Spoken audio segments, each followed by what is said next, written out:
Hey, good morning, everyone, and welcome to the podcast. Wow. It's a very well, let's Al, I think it's safe to say that today is September 11th. Uh, It is definitely September 11th.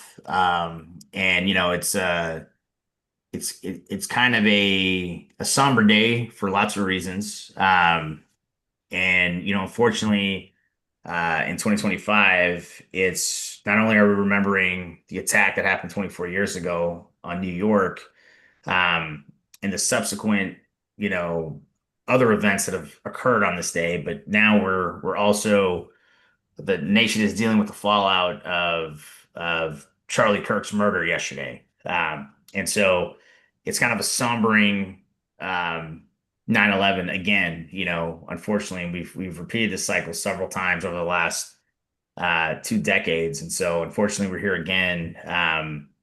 Remembering multiple victims of violence. So it's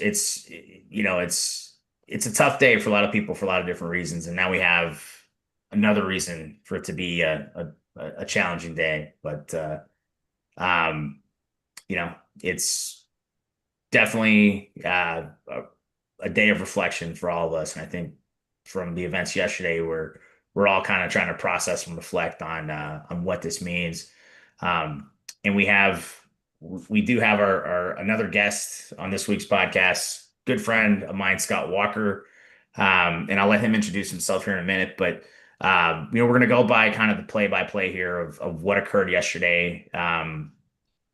Talking about some of the from the information we have now, some of the security failures, some of the things that could have been done better, um, and some speculation on how and why this happened. So. yeah.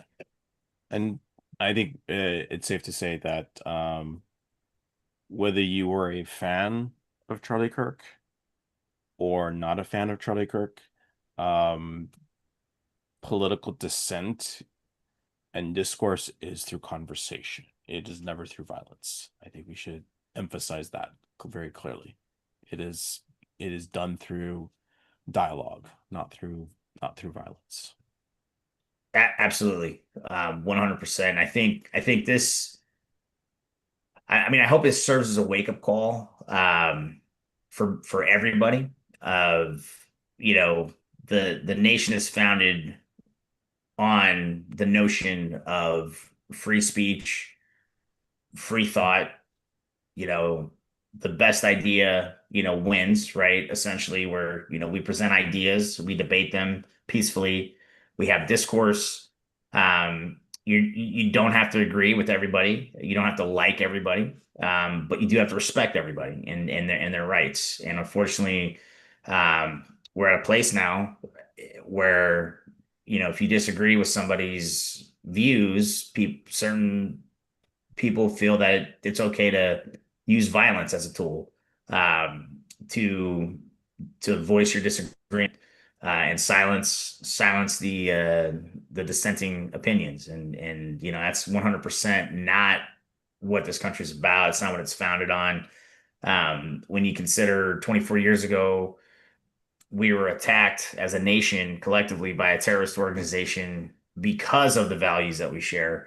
Um, and you look back, and you say, well, now potentially American citizens are attacking each other with violence. It's a sombering. It's sombering for me. It's like we fought the war on terror specifically because we wanted to protect our what we believe are our fundamental rights as human beings, and now we're here today grappling with the fact that one of the biggest voices, on the conservative movement, one of the probably one of the most representative voices of that movement, and even a proponent of discourse and conversation, engaging in conversation, has been murdered. So it's sobering today. Um, Scott, why don't you take a couple minutes and introduce yourself? I know some of our watchers know who you are already, and it's really the man who needs no introduction. But go ahead and humor me, and why don't you tell everyone your background and who you are and what you do? Great. Thanks, Josh and Al. Appreciate being on your podcast and certainly watched every episode since you started it. So my name is Scott Walker. I spent 22 years in military and federal law enforcement before I went to the private sector. Worked in tech as a corporate investigator for iconic tech companies like NVIDIA and Facebook, and since the beginning of COVID, I moved out of California, live in beautiful Arizona, and that unfortunately, what we're going to talk about is very close to home. Being a protector myself, working for decades, protecting both military leaders and government leaders around the world, and even in the private sector leaders. I have a perspective here. Charlie Kirk's company, Choice Change Point USA, is headquartered here in Phoenix, and Charlie was a son of Arizona. And so I think we've got a lot to talk about here. Unfortunately, some lessons learned. As always, our policies and procedures are written in blood. So Scott, I think most people at this point know what happened yesterday. I mean, there was a ton of social media. Unfortunately, most people saw what happened. A lot of people saw it in person live. There was a lot of witness statements. Um, but quick kind of like overview of what your take is on this. I mean, there's a lot of similarities between the Butler, Pennsylvania attempt on at the time candidate Trump, now President Trump, right? And this, and why don't you just kind of give us the play-by-play walkthrough of what you from the information that we have now. We know there's still information coming out, but Certainly. what's your take on what happened here, and where were the gaps that you saw? Charlie does a lot of these in-person talk to the community or talk to student rallies or events where he's, kind of out there talking to people and challenging ideals, and oftentimes controversially. And it seems that a lot of his content is developed in and around educational settings. So this educational setting, Utah Valley University in south of Salt Lake City, was the setting for this most recent event. From what I understand, there was about 3,000 attendees. It was a outdoor and indoor apparently event. There was, from what I could tell, a number of protectors or executive protection people around him. I've heard news reports from the chief of police for Utah Valley University, who stated that there were both uniformed and plainclothes officers. The plainclothes officers were in the crowds, and uniform officers were kind of around the stage, around the event. Some of the challenges with something like this is, you're gonna folks like this draw a crowd. But how do you, if it's an outdoor event, how do you ensure safety of the crowd? How do you screen attendees? I don't know that even if you did screen all the attendees, that this would have prevented this type of an attack. From what we are piecing together and literally getting news right now on updates, and hearing that a firearm was recovered from a location, they said a forested or wooded location. I won't say nearby, but in looking at the kind of the map of the geography in the area, there is some wooded areas relatively close by. They also released still pictures of somebody they're calling a person of interest. who appears to be able to blend in with a college crowd. I'll say everybody can take a look at the pictures on the FBI.gov website of this person of interest and draw their own conclusions. But some of the things that we've heard early on, those statements are being challenged. Our buddy Mike Glover made some statements about the type of weapon. I don't think he was off. I just think he was making statements that are apparently turning out, at least about the suspected weapon used in this assassination. They're turning out to not necessarily be true. It doesn't look like it was what Mike called a truck gun, or a shortened AR. It appears that it may have been, if this is the weapon used to kill Charlie, was a kind of a hunting weapon, a precision rifle of a high caliber. And so the shots from the shot, from what we can tell from the audio, from the video, all the video that I've seen that's available online, it appears a single shot was taken at Charlie. The round struck him in the neck area, from what we can tell from the video. And there's lots of high resolution video, unfortunately, out there showing this tragedy. Immediately thereafter, his protection team at least collapsed on him, we believe, from what I can tell. And then at some point in time, they moved him to a vehicle. And that's where that's the only video I've seen of that. But we understand that he was taken by his protection team to a hospital where he was pronounced deceased, unfortunately. So lots of lessons here to go over in regards to how do you secure the crowd for an event? How do you secure the venue? And how do you protect somebody who is a target? So kind of big picture, this is, I think, the 7th or 8th physical security, like I'll call it a failure that we've had this year, real big failure. And from the EP side, and I don't want to beat up my EP guys, but because EP is a tough job already. There's a ton of variables, but I mean, is there a reckoning coming? Based on, we had Butler, Pennsylvania, we had UHS's or UHC's CEO gunned down, broad daylight, New York City.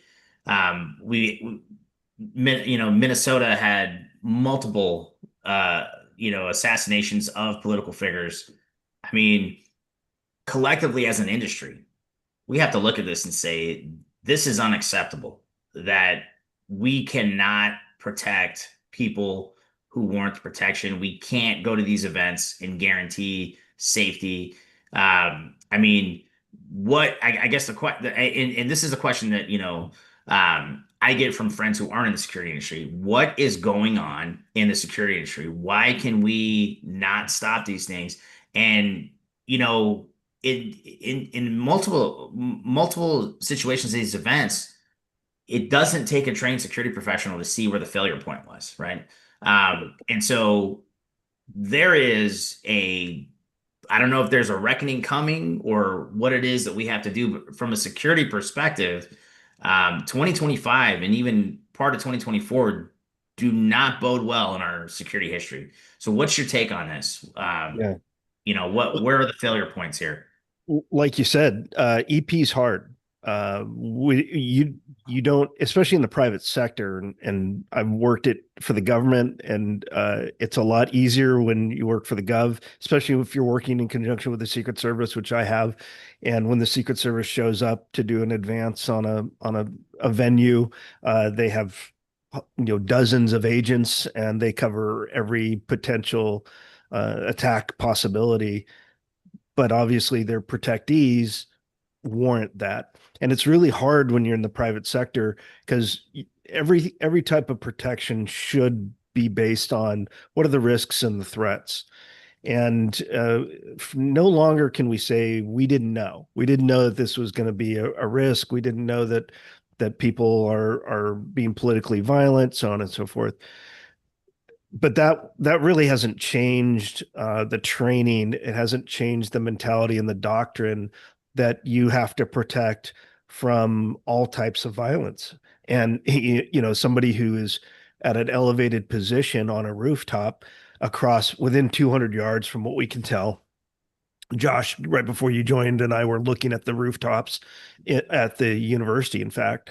And so it's no longer can we say we didn't know. And this is a good reminder that if you aren't just if you're only focusing on the close in threats and the posture that they had, the EP team, in my naive, very limited knowledge from what I had seen and my based on my previous experience, they were really focused on we're protecting him from this immediate crowd, which if you've seen the venue, he has a little kind of a stand that he's sitting on. It's a little bit of elevated position, but the bowl that he's in goes up at least another story.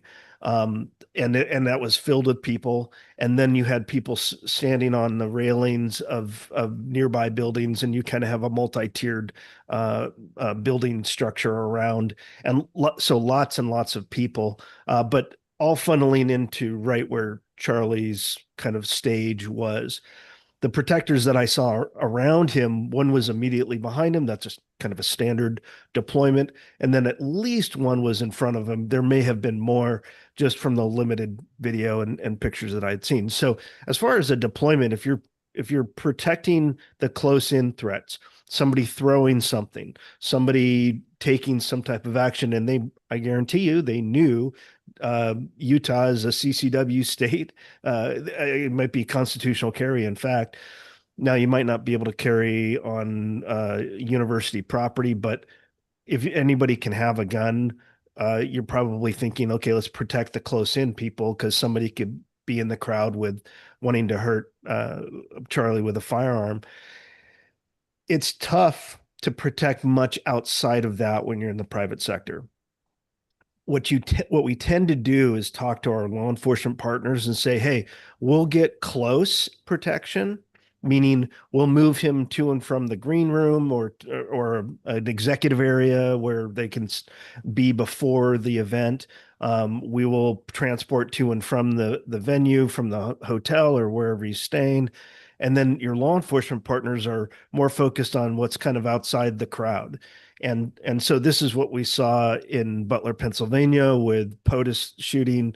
And that's when you have not only layers of Secret Service security, you have your local law enforcement partners and their SWAT teams doing security. And if they didn't anticipate or they did anticipate it, but they weren't as vigilant as they could be with rooftops, I'll say to not be too controversial, that when you don't control the rooftops, things like this happen, and somebody else will. So if you aren't looking at those things, and we even looked, Josh brought up a great street view from the bottom of the bowl, kind of what you would see if you were looking out from where Charlie's stand was.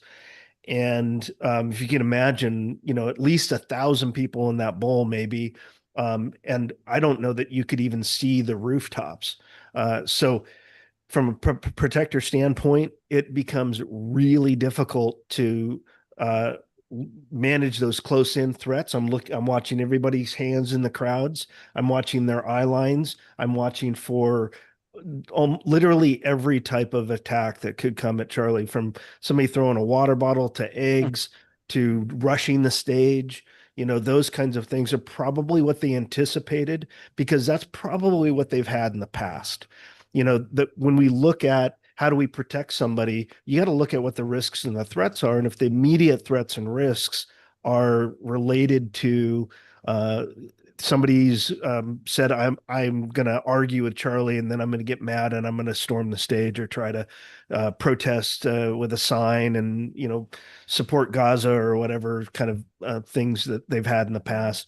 But we can't say we didn't know that a sniper at a high position is still a consideration and a threat. Right. Let me throw this out there. So to Josh. So Josh, I mean, you and I have done a lot of after actions on these events, right? And there always seems to be some type of cyber telegraphing, either just prior or leading up to these events, right? Some type of either social media post or clearly it's almost as if they're like dangling the carrot, the like, hey, something's gonna happen, watch me. This is gonna happen, just you wait and see what I'm about to do. And then it's either ignored or it's not taken seriously, or there's just so much noise that it's just disregarded as, well, this person got a threat. Well, it's Tuesday. This person always gets threats, right? What's kind of your take on this, Josh, when it comes from the cyber perspective? Do you think, from what I can tell, I mean, Charlie Kirk is obviously a very controversial figure in certain circles. He's a hero to some, he's the devil to others, right? So I'd imagine his threat profile is extremely elevated. But what's your take on that from the cyber perspective? Do you think there was enough done to kind of filter that out? I don't think it's possible to filter out everything. I think there's just so much noise that it's very challenging to see what's going on. I was just thinking like some of the recent school shootings that we've had. Manifestos were written online, but you know, think about it. I mean, how many unhinged people are on Twitter and everything like that on any given day. It's just such challenging. Unfortunately, I will have to say you have to make a judgment call on whether that individual is credible or not credible. And part of the challenge is um the crying wolf scenario. People keep crying wolf, wolf, wolf, wolf, wolf. At some point, I would say, you just kind of grow insensitive and you kind of just turn that noise off in your head because you just keep having to, keep dealing with it with these situations like, oh no, not again, kind of deal. And then, you do all this elevated security only to um for nothing to happen. Um I would offer though at the same time, kind of going back to this, and I'm not a physical security person, but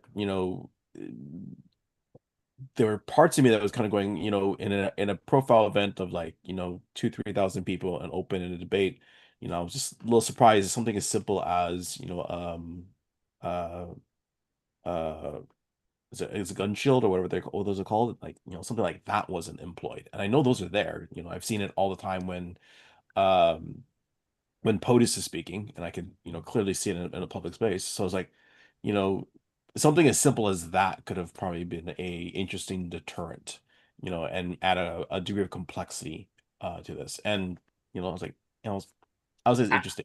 I would I, also, I, oh, go ahead. Sorry. I was gonna also say this is like, one of the biggest challenges, and we see this in cyber very much, is universities are probably one of the hardest places to actually secure. Not because it's a university and there's thousands of people. It's the culture that we're always having to contend with. Mainly because every college is essentially in its own island. Every building is kind of its own island. But not to say that's the politics. No, it's the culture of openness. In academia, the culture is one to share, to be open. And generally everything is, philosophically is meant to be open to everyone and anyone. So, that stems a whole lot of different other challenges that I'm fairly certain that the EP team was probably facing, but just didn't know how to work around it and understand like that culture because like, they were probably getting told, no, you can't have this, no, you can't have that. I'm willing to bet at least a penny or a dollar that they were told a lot of no's for a lot of things, not understanding that's the culture, and you kind of have to find a creative way to work around that culture barriers, or honestly, sometimes even the political. You have to kind of go through the political nature of it. Say, hey guys, this is not good. Like this is too open. And I mean that's a great point, Josh. And I throw out there that security and safety should never be politicized. I mean, we like irrespective of anyone's views on police officers or flying drones or having counter sniper teams or having medical staff close by.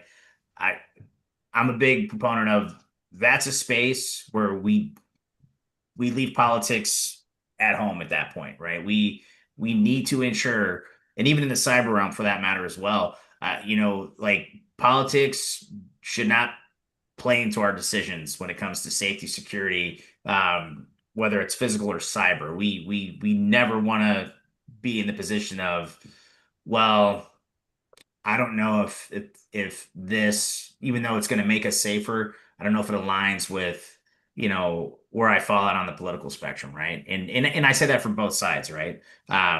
Because look, I mean, there's people who bring guns to events simply because they want to show everyone that they can own guns and that they have the right to do it, right?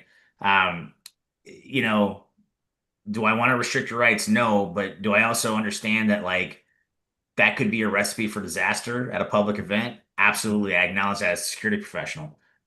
Um, so I think we have to really, given this year, what's happened this year and what's happened last year, we really got to go back to the drawing board and figure out like, okay, how are we going to be able to keep people safe and secure? And to your point, Josh, foster an environment of openness, open discourse where people feel safe to express their views without physical violence, without retribution, on or cyber violence as well, right? There's a whole cyber aspect to this of cyberbullying and doxing and all this all plays into this as well, which I don't think people look at is when you dox police officers, when you dox security personnel, you make them hesitant to take action or you make them not want to take certain measures because of the fear of I don't want to be exposed for just doing my job, right?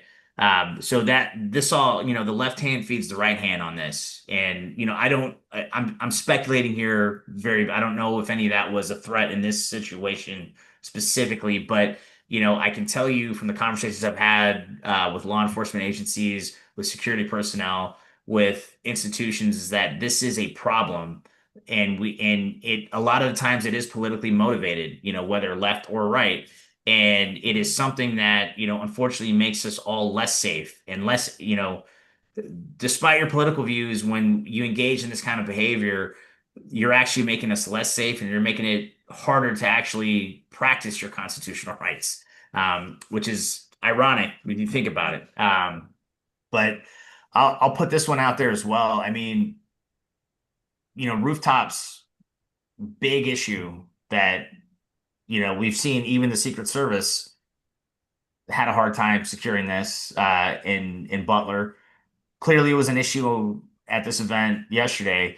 I mean, in my opinion, the answer is pretty easy. You need to fly overhead, right? Whether it's a helicopter or drones, and you need to have real-time surveillance of the area, right? I mean, military will call this defense in depth, where you have your close protection, you have your physical barriers, but then you also have to have depth to that defense. You have teams who can respond quickly externally to the actual event, and you have overwatch of who's coming in, who's coming out, what's happening around the venue, right? In real time or near real time, right? So you can respond and you can, action whatever new information you're getting at the time, right? The other thing I'll point out, and I'll tie this into what we saw happen earlier in the week in Charlotte. We always have the see something, say something, right? And unfortunately, I think culturally, where we're at as a society, we tend to see this, which is the iPhone, right? It's blurred out here. And because our face is in the phone, we're not seeing what's going on around us. And we're not saying what we need to be saying to people. And so I feel as if like when we look at some of the facts here of this case, this individual was apparently dressed in all black on a bright sunny day in Utah.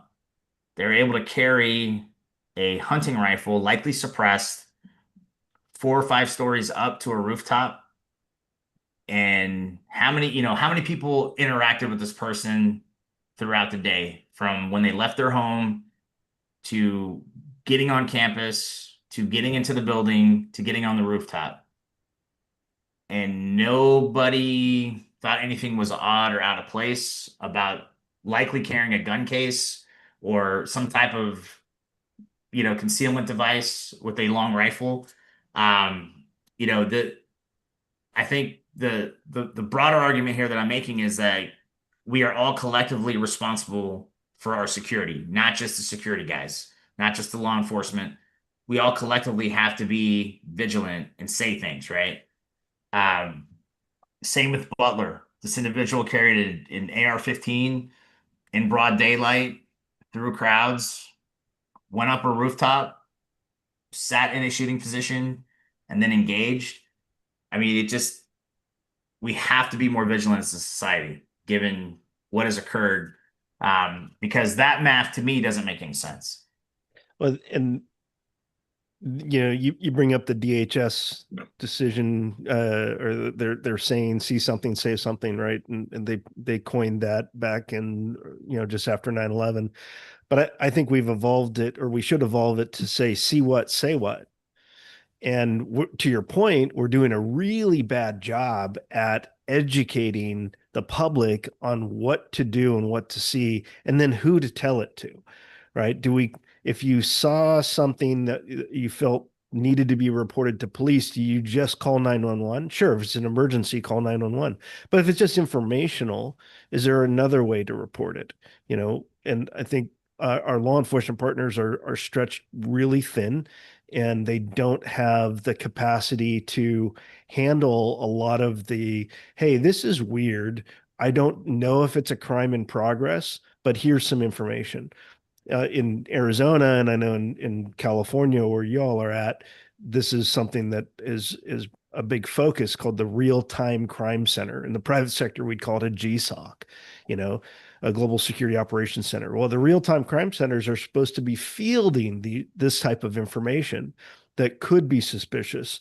They're supposed to be fielding the online stuff. To Josh's point earlier, there's a lot of digital exhaust out there, and I'm only kind of seeing this ancillarily because a lot of the accounts and the posts that threatened or suggested that Charlie was under some type of imminent threat have been pulled down. So I can only go off of what I'm seeing initially, but there's a lot of information out there. And if obviously somebody wants to say that they are planning some type of violent activity, they are going to say it, and it's up to us meaning the kind of the social media public, if you will, to see it and then to do something about it. And far too often we think that calling 911 will solve the problem, but when you call your local law enforcement or your local emergency services, do they understand what the issue is? Do they understand and know how to respond or know how to escalate this information? And oftentimes they don't. And I think it's a volume and velocity that we're not ready for. We need to apply AI for this, and we need to apply it carefully. But we also need to balance, especially as protectors, we need to balance the expectation that what you do, what the protectee does in life matters. So when you have somebody like Charlie Kirk, Josh, you brought up a good observation, which is why didn't he have that, the ballistic plexiglass that the president and other elected officials will have in front of them when they're in public. My absolute guess is that somebody like Charlie wanted to be approachable, at least to some extent, by the public, and not seen as I have, certainly a person like that has threats against them, but their belief and how they want to approach what they do and how they do it is oftentimes the challenge that the protectors will face. Like, okay, well, we don't have the personnel to, and he doesn't want a human wall in front of him, and he doesn't want ballistic glass, and we don't have the people to cover every eventuality. So we're just going to do the best we can, and that's the risk that people like that take, especially people who are very public like that. And it's unfortunate that we are again talking about somebody who's a CEO, for his company, and who has been murdered doing their job. That's his job, and he was murdered doing it, just like the United Healthcare CEO was on his way to a meeting, was murdered in New York City. So we're back to this again, and I think that this will I don't know that it'll change how we do what we do as protectors, but I think it'll add additional layers of concern, especially for public events. And what I've always said is 9 times out of 10, most CEOs, let's just talk about private sector for a second. Most CEOs, nobody can identify them when they're not associated with the brand that they represent. If you saw Tim Cook at a Vaughn's grocery store in Cupertino, you would be like, who's the old guy with glasses shopping, picking out fruit, right? Like nobody is going to be like, oh, that's Tim Cook. I mean, maybe you will. He's pretty noticeable, the billionaire CEO. But some of the CEOs that I've protected, you wouldn't be able to pick them out in a crowd. You certainly wouldn't be able to notice them on their own, even outside their house. But when you associate them with a brand, especially an iconic brand or a controversial brand, that is automatically raises the level of, okay, we need to do more. Josh and I were talking right before you came on, Al, in fact, about the what happens after the incident, and what kind of people do you have on the team that can provide medical immediate emergency medicine to the protectee or patient. And not to get graphic with what we're seeing, most or many teams that are on high profile or high threat individuals will have somebody who is at least an EMT, if not first aid responder, or some type of gunshot trauma responder training, stop the bleed training. And if not, everybody on the team should at least have that. But you usually have somebody designated as a team medic, right? You know this, Al, because you've done this Yep. before. Yep. And so, And I'll say, I mean, given the kind of year that we've had, the team medics are in high demand, yeah, and they were before what was going on, but now it's even more so. And it's challenging to get well-trained, you know, very competent medical personnel on these details, because they're in such high demand. Typically, they will go with the principal who can pay the most. Not saying that Charlie didn't pay his people well, but when you have a capability that's so in demand, it's hard to keep them on your team. And that's another piece of this is with EP teams. It's not like the military per se, where you can keep a team in place for about 18 months and have good team cohesion. A lot of EP teams, it's come and go, unfortunately. And then, this is an issue the industry faces. A guy can be on your team for 6 months and then decides to move on. Either he's leaving the industry or maybe he wants to move on to another principal. Um, it's just a reality. So you don't have as much necessarily team cohesiveness, as I think is preferable in some of these cases. Additionally, with the medics, I mean, it's just you have to pay them more money, because they bring a special capability. And there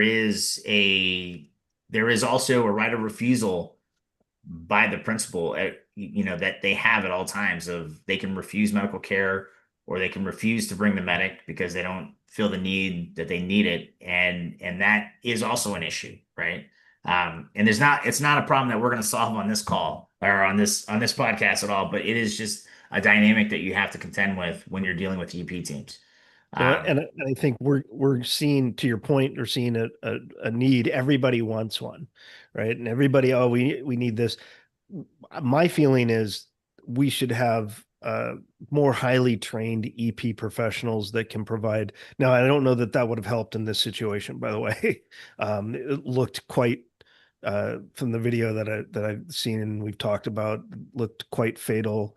And I don't know that there was much that the protection team could have done post shooting. With that said, though, I think we do need to have EP teams that are more highly trained, have been through some type of TCCC training, to use the military acronym for first aid buddy care, gunshot trauma, those kinds of training is I think should be a standard for every EP professional. The team that we saw in the Kirk assassination did immediately evacuate the protectee to a vehicle. But when we talk about the emergency procedures for attacks on protectees, is that part of your training or part of, to your point about, you have sometimes on these teams, people will just cycle through with frequency because they don't have the longevity. Teams can't be kept together as easy as perhaps a government team is. And on the federal side, it's even longer than 18 months. It can be 2 to 4 years that you'd be on a rotation to a protection detail. And so with this situation with the Kirk assassination, it appears that their training kicked in, control, cover, and evacuate, and they immediately cross-loaded into their SUV and their motorcade, which was parked right behind. And from what I could tell, everything was, they had backed in appropriately and were ready to go forward out. But here's the challenge: as a private sector protector, if you have to take an emergency situation, go to the closest hospital, the closest trauma center, the closest emergency room, based on whatever the issue is. Have you run the route? Do you know where it is? Do you need to pull it up on maps? Do you currently understand what the traffic is in the area?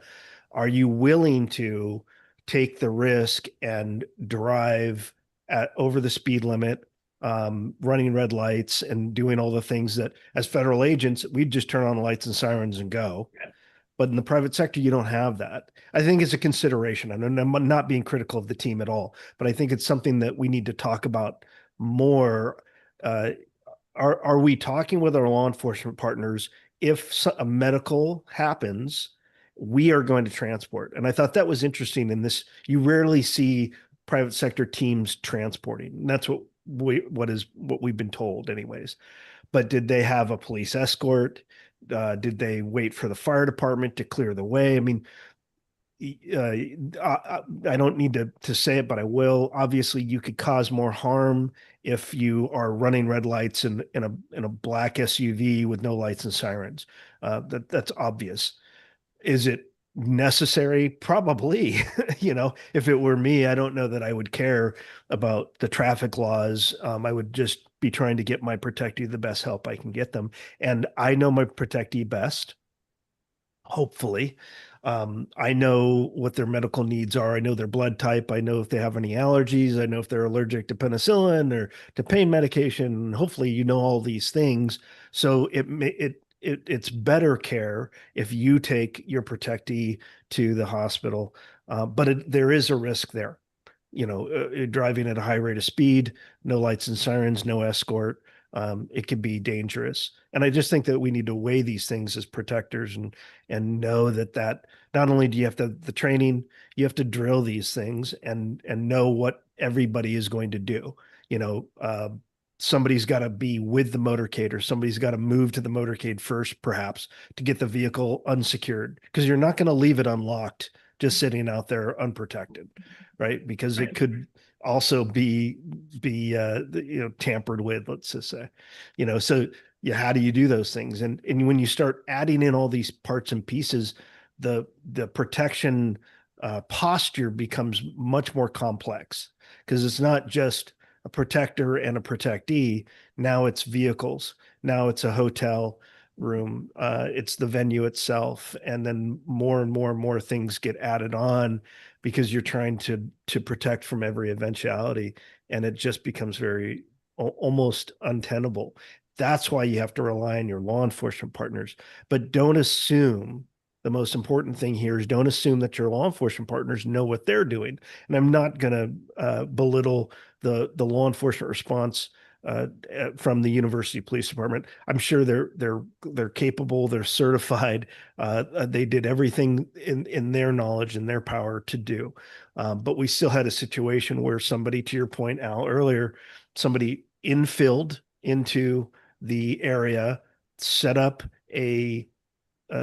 allegedly a sniper position, took a shot, and then exfilled from the area and got away. At least I haven't checked my Twitter feed yet, but it's as of we're recording this right now, they're still Right. in the wind. What we know is there's CCTV. And to your point, Al, was anybody watching that CCTV? And again, our law enforcement partners may not be thinking about these things. And somebody coming in with hopefully they didn't have their typical range bag rifle case.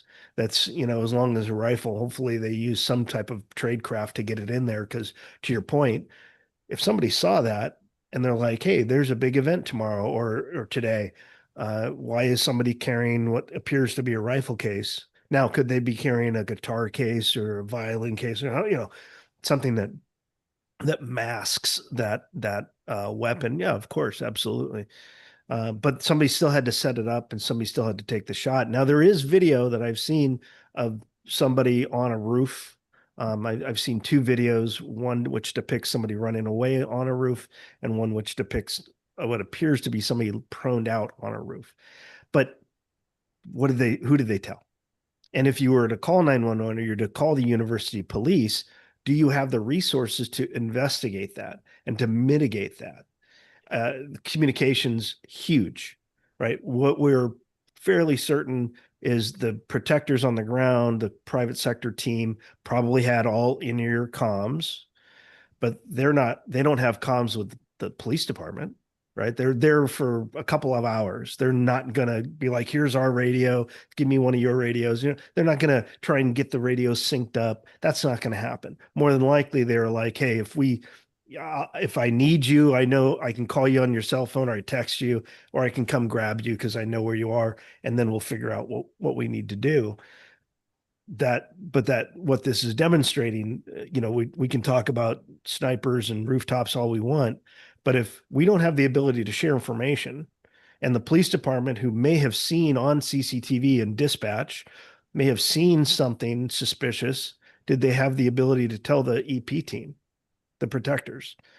I don't know. I'm speculating that they probably didn't without some level of coordination, because that's what I've seen. Even working as a government agent, if I was on a protectee who was near a Secret Service protectee, I'm not on Secret Service comms. I'm on my own comms with my own team, right? And they would not interact with me, and I would not interact with them as far as communications go.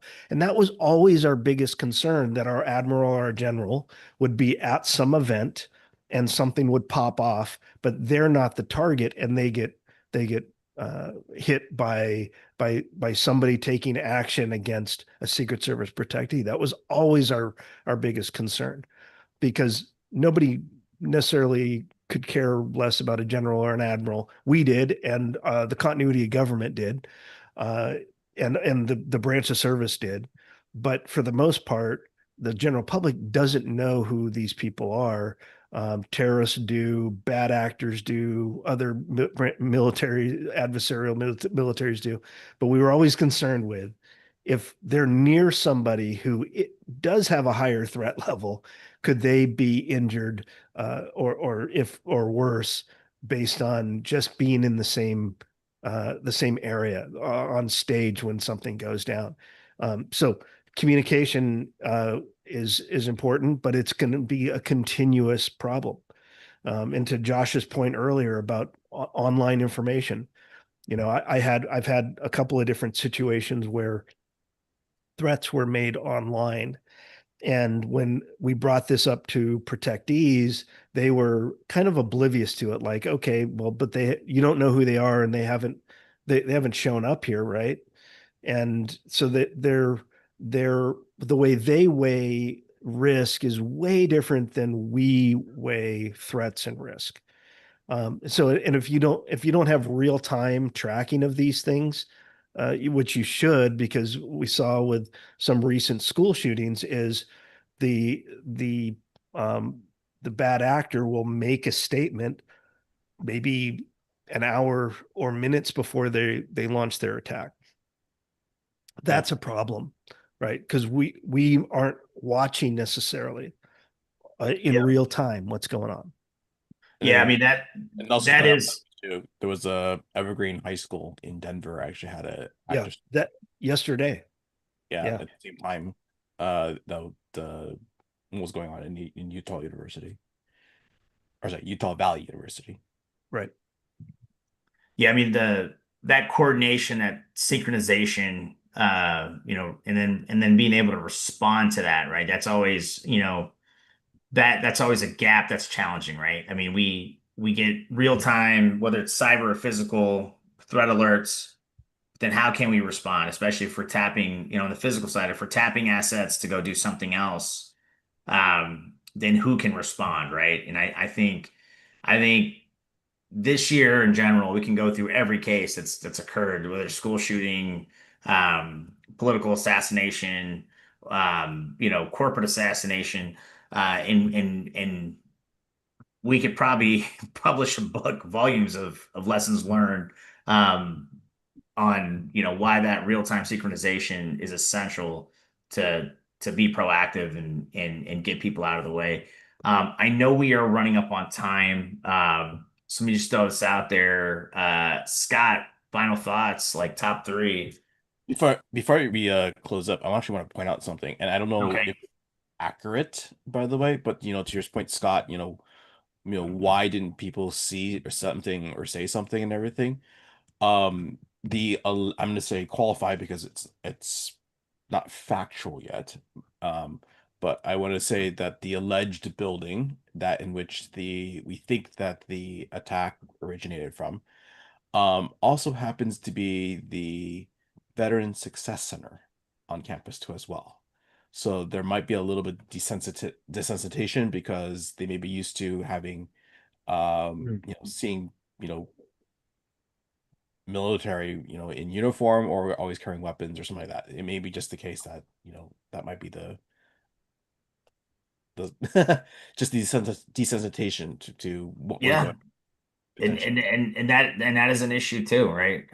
In some places where, you see people carrying weapons, it's the baseline. It's Yeah. not it's not out of the norm, right? And that's, how, even AI systems, how do you determine a threat? It's looking at the baseline level of data and then what's the outlier? Well, that's odd. Let me cue in on that. That's not what the baseline level of data tells me should be happening right now, right? And same with trained observers who are human, right? Or even canines, right? It's there's a baseline level of data that we're aware of, and then we find the outlier and we investigate, right? Um, so that's a very valid point of, maybe this person, and that might have been part of this individual's planning process of choosing that location. Not only was it elevated, but their signature would have been reduced by the fact that, the baseline in that building is somebody wearing tactical gear or carrying a bag is very common. And so that's that's a valid point, right?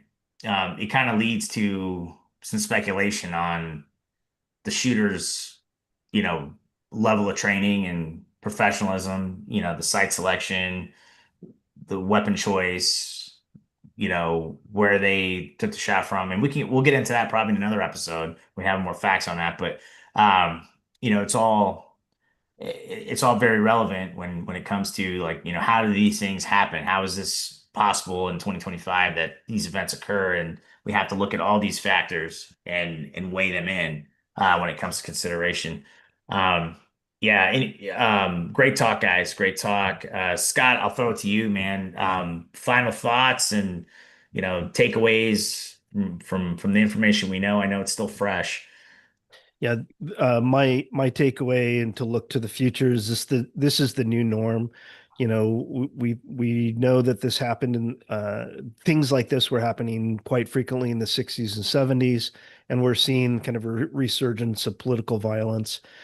This is not a situation to be taken lightly. I know nobody is, but we need to work with our partners to identify these risks and then mitigate them as much as possible. We can't silo ourselves anymore. Well, we're the EP team, so we don't talk to the event security people. We're the event security people. Those EP guys never talk to us, right? Our law enforcement partners, we're all spread too thin to do this by ourselves. We need to collaborate, and we need to find a common ground and not have this hierarchy. Well, we're more important than you guys, and this and that. We also need to communicate. When we do see risks, we need to communicate them. When we see threats, we need to communicate them. And not only that, we need to communicate them to the right people, because irregard, it doesn't matter what our political view is. Somebody on the left was in the same situation. We should have the same level of horror for that somebody on the right being in the same situation. The reality is that Charlie was a father and a husband and a son to someone and friends to many, right? And that's what we as a society, at least humans, have seemed to have forgotten. And there's a lot more corrosion and there's a lot more conflict in the world than there needs to be. And we need to start listening to each other, allowing us to have that freedom of speech, and being tolerant of different viewpoints, not intolerant. And so that I think would take us a long way. What's your take, Josh? Um, we had two shootings yesterday, and two people lost their lives, and both of them were academic institutions. Um, one was a father, and one was a student. Um, I think there's something to be said that we need to have a public discourse on how to solve active shooter situations on both sides of the aisle, to have a conversation and say, okay, how do we solve these problems? Because um, each side doesn't like its own position or proposal, whatever it might be. So the question becomes one of, okay, then what can we agree upon? What can we do together to actually move this forward? Because the status quo is not working. And I think it's, whatever that solution might be, okay? I'm not advocating for gun control. I'm not advocating for mental health. I'm not advocating for a certain decision. I'm advocating for progress in a direction of some kind. Whatever we can agree upon to move forward, let's move forward in that direction. Because obviously, what we have now is broken, and we need to move in a direction um, that is not one of inaction. It has to be some sort of action. And I'm sorry to say, but um, we can't just be a reactive situation anymore. We have to be proactive here. We have to do something while preserving our constitutional rights, all our constitutional amendments, not just a constitutional amendment, but all of them, while at the same time advancing life safety in a positive direction as well. Well said. Well said. Yeah, I think we're what I'll leave everyone on is, I was lucky enough to be alive pre 9/11. And I would say that, there was a level of Hmm. kind of freedom and innocence that the nation um, really benefited from. And granted, we did have mass shootings when I was a child. Columbine comes to mind as a real nasty one. And there were several others as well. But I think when I think back on the 80s and the 90s when I was a child, I mean, I remember I traveled quite a bit overseas with my parents. I saw a lot of other countries, and I always knew that America was a great place. It was special. Despite the fact that we disagreed, on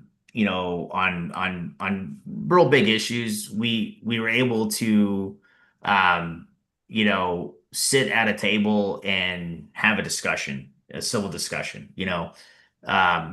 In my neighborhood, it wasn't uncommon for us to go to someone else's house and have dinner, and they may be on the complete opposite spectrum of the political aisle as myself and my family, but it wasn't a big deal. We could have dinner, we could crack jokes, we could have conversations outside of politics, and it was a great time. I don't know why specifically we've gone away from that, and I think this violence that we're seeing is a manifestation of several different issues, um, which have been conflated from both sides of the aisle, which are now manifesting in violent acts, right? But I would say, everyone should really ask themselves, what kind of country and society do you want to live in? Is it one where you feel threatened to speak your mind, you, regardless of what side of the political aisle or whatever your religious affiliation or social affiliations are? Um, it really comes down to, do you want to live in fear, or do you want to be free? And part of that, for me, it's I want to be free. I want to be, able to articulate my views and express them without fear of reprisals or harm. And I think we have to collectively ask ourselves, what do we all need to do to ensure that we can all, live in that manner on an everyday society, right? And so, to Josh's point, I mean, I think now is the time we all collectively, irrespective of any of our affiliations, we have to sit there and go to the drawing board and say, how are we going to ensure that our society continues on in a way that we want it to, in a safe, secure manner, where people can express what they need to, and not live in fear. And so I would just ask everyone to really kind of think about that. I mean, 9/11 changed a lot of stuff for us as a nation. Um, and I hope we use 2025 and 2024 um, as time to reflect and say, listen, we don't want to live like this. We want to move forward in a way where we can all work together. We don't have to agree, but we can work together. We can respect each other's boundaries, and we can just keep on living. So that's what I'll kind of leave everyone with is, what kind of society do you want to live in? I can tell you right now where we're headed right now, and what I've seen over the last year, it's not a place that, I feel comfortable leaving to my daughter, right? I don't want to leave my daughter the version of America that we have right now. So I'll just throw that out there. All right, folks. That's it for this week's podcast. Scott, I think will you be joining us as another episode? I'm guessing there's gonna be more development soon, so we're probably having a follow-up conversation on this. Happy to do it. Awesome. All right, you heard the man. He's gonna be back, so all the more reason to tune in for the next episode or the future Yeah. episode. Thanks for joining us, Scott. Always appreciate talking with you. You too, guys. Thanks for having me.